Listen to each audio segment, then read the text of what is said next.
I like Midnight Cowboy, but it is so much a film for Americans, and a film which romanticizes the idea of America-centric art to a level of odorous self-importance. A finely performed picture, very much so, although quite a disappointment that this would remain, to this day, plausibly Schlesinger's best-known work, despite being, sincerely, not one of his 10 best films. Schlesinger was a brilliant and underrated director. His depiction of England was one of the most iconic and influential of the globally undersung British New Wave, and his depiction of America via Midnight Cowboy, Sunday Bloody Sunday, Marathon Man, or even The Falcon and the Snowman, potentially more influential both domestically in American and internationally. Overall, sometimes, as Kubrick and Ang Lee appeared to prove for period piece England, a cultural outsider captures finer the essence of the place itself.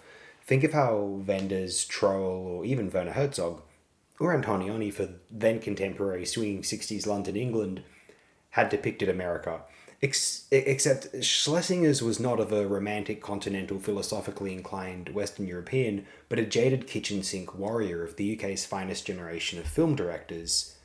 Such films were not commonly seen in America, certainly not via Hollywood, and wound up over melodramatic or expressionistic, films about the regular downtrodden life, that is. Take The Lost Weekend, or Bigger Than Life. Even Preminger's bold Man of the Golden Arm is seduced into filmic style, divorced from a bitter, unsympathetic, unaesthetic reality.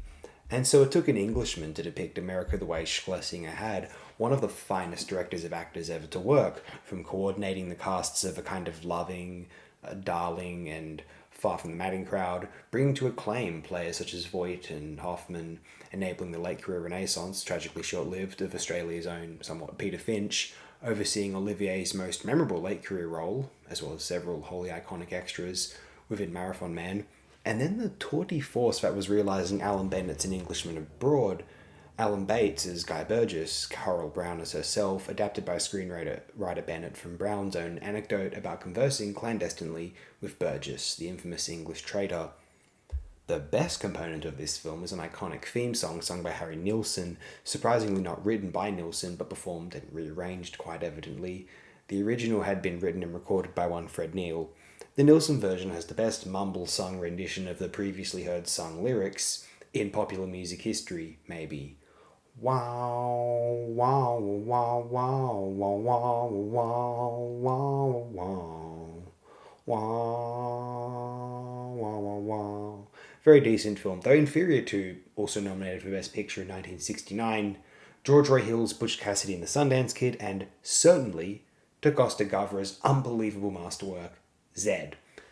Too American for me, even though it was realised by an excellent English filmmaker, though it distills a certain baseline humanity, a moving treatise on disappointment and universal suffering, to render it depressingly relatable, creatively brave, and, especially for its time, extremely groundbreaking, entirely bold.